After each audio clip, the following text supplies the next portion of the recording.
ನಾವು ಓದಿದ ವಿಭಾಗದಲ್ಲಿ ಇವತ್ತು ನಾವು ಪರಿಚಯ ಮಾಡ್ಕೋತಾ ಇರೋ ಪುಸ್ತಕ ಮಧುಕರ್ ಮಾಲಾ ಮಿಸ್ಸಿಂಗ್ ಕೇಸ್. ಕತೆ ಶುರುವಾಗೋದು ಬೆಂಗಳೂರಿನ ರಾಮ್ ಪ್ರಸಾದ್ ಅವರ ಮಗಳಾದ ಪಲ್ಲವಿ ಮಲ್ಲಾಪುರದ ಇನ್ಸ್ಪೆಕ್ಟರ್ ಮಧುಕರ್ ಅವ್ರ ಬಗ್ಗೆ ಮಾತಾಡೋದಕ್ಕೆ ಸ್ಟಾರ್ಟ್ ಮಾಡಿದಾಗಿಂದ.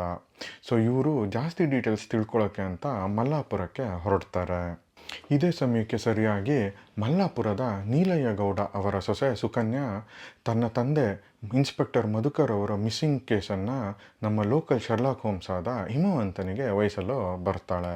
ಹಿಮವಂತು ನೀಲಯ್ಯ ಗೌಡ ಅವರ ಎಸ್ಟೇಟ್ಗೆ ರೈಟರ್ ಆಗಿ ಜಾಯಿನ್ ಆಗ್ತಾನೆ. ಹಿಮವಂತಲ್ಲಿ ಕೆಲಸಕ್ಕೆ ಸೇರಿದ ಮೇಲಿಂದ ಅವನಿಗೆ ಆ ಎಸ್ಟೇಟಲ್ಲಿ ನಡೀತಾ ಇದ್ದ ಅವ್ಯವಹಾರ, ಅಕ್ರಮ ಸಂಬಂಧ, ಕಳ್ತನ, ಕೊಲೆ ಇದೆಲ್ಲ ಗಮನಕ್ಕೆ ಬರುತ್ತೆ.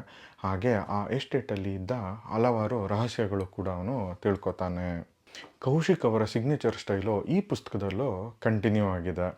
ಹಲವಾರು ಕ್ಯಾರೆಕ್ಟರ್ಗಳಿವೆ, ಪ್ರತಿ ಪುಟದಲ್ಲೂ ಟ್ವಿಸ್ಟ್ಗಳಿದೆ.